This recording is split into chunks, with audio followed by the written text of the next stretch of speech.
Hey guys, Ryan here, and today I'm going to bring you a replay in the Valour Chieftain on Sand River.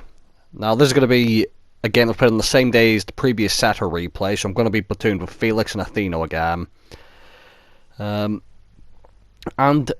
in this game, it's going to be about me testing this tank again, because I did a video last week, I think it was, at a Valour Chieftain, and basically it was a tank that I disliked before update 6.0 because of its gun handling being complete and utter wank.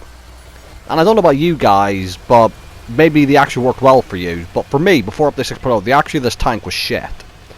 And with the introduction of update 6.0 and the equipment and the crew skills, I kept trying this tank to see if they actually would start working for me, because I said before, I should like this tank. It's fast with good armor, so if I just fixed the gun handling, it would be amazing.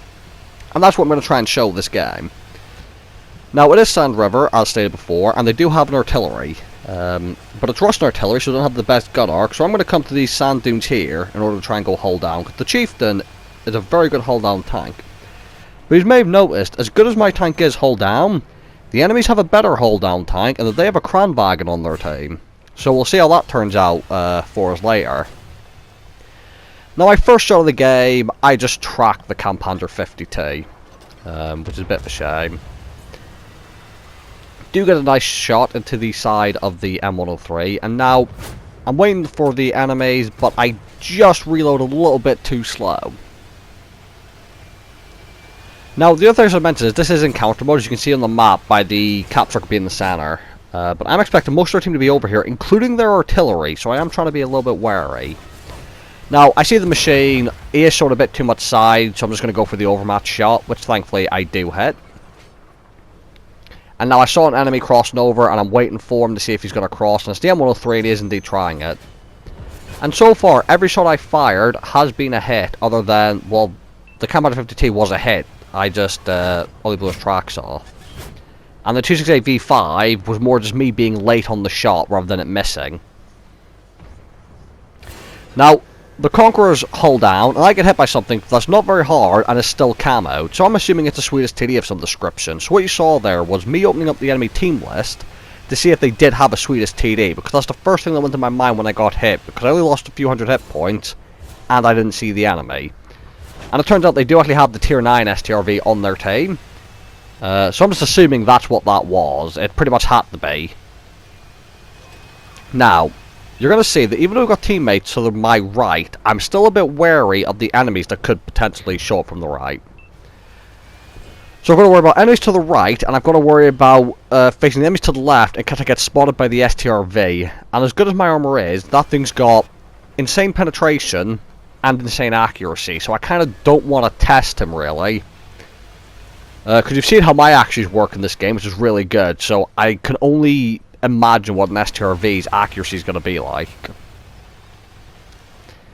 Now, there's a heavy on the other side of this sand dune here, but as you can see, my issue isn't the sand dune, it's the STRV over there spotting me.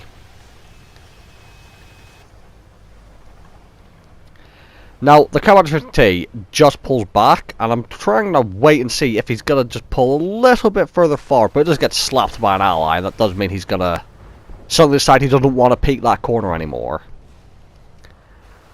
Now, the enemies have pushed the sand dune. There's now a second tank who's joined the first enemy tank that was over here. And as well as that, they do have enemies near the base. So in terms of map control, our team has pretty much lost it, as we now have enemies coming in behind our spawn towards where the artillery's at. So far, it's not looking good, and I've only done 1600 hit damage. Now, what can I do? Basically, as you're going to see right here, I decided I'm just wasting time over there not doing anything, so I'm going to turn around, have a look at the cap circle, and see what I can deal with there. Because the other thing is, Felix is looking at the Jaeger, and he's going to be trying to track him. Which, Felix tracks him, and I do manage to snipe the machine gun turret on top of the Jaeger. Now, this is the part of the video I want you to pay attention to. I wouldn't have felt as comfortable hitting that shot in the Valour before update 6.0. In fact, I would have been very surprised if I hit that shot. We're going to see, I've just done my second shot, and I've hit him again. So that's 2 for 2 on the machine gun turret of a Jaeger, which is not the biggest target. Now, Felix has tracked him again, and I'm going to say 3 for 3. And again, me and Felix just doing some nice teamwork. He's keeping him permatracked, and 4 for 4. Machine gun turret snipes on a Jaeger at an awkward angle at a decent distance. Like, these are just shots that I would not have hit in the Valour before. Now, I know we've all talked about the accuracy in World of Tanks up to 6.0 and how ridiculous it is. But there are some tanks that aren't getting fixed. Aiming for the cupola of an M48 pattern, nail it. Again, just the accuracy on this tank, ridiculous, which means this tank is really, really good now. With the speed, the armour, and now the gun handling. But yeah, what I was going to say is not all tanks have been fixed accuracy-wise. The SU-130 PM, I tried. Still super derpy for me, and I've not tried the Jaeger yet. But, I'm not sure what to expect of that. That was one of my least favourite vehicles of it, actually, but I'll give that a go and try it in another video. Now, unfortunately for me, the Kranvagn showed up. I did get a shot into him, but I'm still wary of the Swedish TD. No idea where he's at, and I do have to be wary of him. But the Kranvagn is kind of the main issue here that I'm really worried about, because, as I said at the beginning of this video, I'm a really good hold-down tank, but I'm not as good as the Kranvagn hold-down. Now, I took a risk there, popping over and putting a quick shot into the Progetto, but now over where the Kranvagn is, was also a T-54E1. So, 2 autoloaders.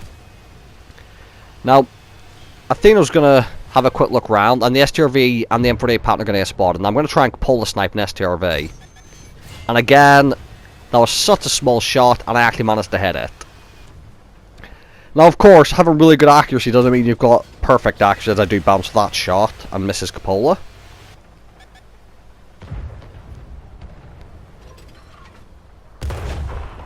And between Athena and Spandex, they've both just taken out an enemy 8. The Progetto pops over, I auto-lock him, fire, and somehow miss. So you'll see, this is World Tanks, RNG still a factor, you could still miss some pretty weird shots. Now, straight through the turret of that T-54E1, you'll see I've just fired standard rounds this game, I'm pretty sure. I've not fired a single premium round, I've not really needed to. The nice thing about the Chieftain is the 270 standard PAM.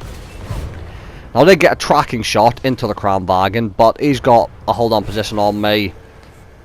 T-54E1's shooting at me, but I really want to get rid of the Kranvagn if possible, so I focus my fire on him. Now I'm going to shoot the T-54E1, since the Kranvagn's so far back, I don't want to risk exposing myself with the artillery and the STRV still in play. So my whole game's been spent behind these sand dunes, which probably isn't the best. But it's worked out pretty well for me so far. Now, our artillery's still alive, which is very useful, because if he can nail that Kranvagn, that'd be beautiful. Enemy spotted behind us on the map, by a teammate. He's not actually pushed over yet. And the STRV's going to put a shot into me, and I'm actually going to miss him, which is not ideal. I really could have done with not taking that shot, but I was just a little bit too far forward to be hull down on him. Now, I do hit the cupola snipe. However, he did finish off Athena. And I was going to go for the overmatch. Instead, he faced me again, another cupola snipe. And at this point, I really should have had Hesh loaded. I could have killed him a lot quicker, and I could definitely pan his cupola with Hesh. Now, on the minimap, you see there's someone sneaking up behind us. I'm going to try and snap a shot into the Kranvagn. He ended up not one-shotting me, so I probably could have taken the time to aim in there. Given the fact he most likely wasn't going to one-shot me, because you don't really get high rolls anymore in this game. You still can, but it's quite rare. But he could have high rolled me. So I just tried to risk the shot, and it didn't work out, and sometimes you just have to take those risks. I'm going to skip forward just a few seconds to get to where the artillery dies, and get to the end game result of this game. And even though it's a defeat, it was a good game for me nonetheless, damage-wise. Anyway, Kranvagn had a decent game as well, with about 6k damage. But I only got a second class this game, but I did get a high caliber for 7,007 damage, and this was also my first mark of excellence in the Chieftain. So, thank you guys for watching, hope you guys enjoyed the video, and I'll see you all in the next one.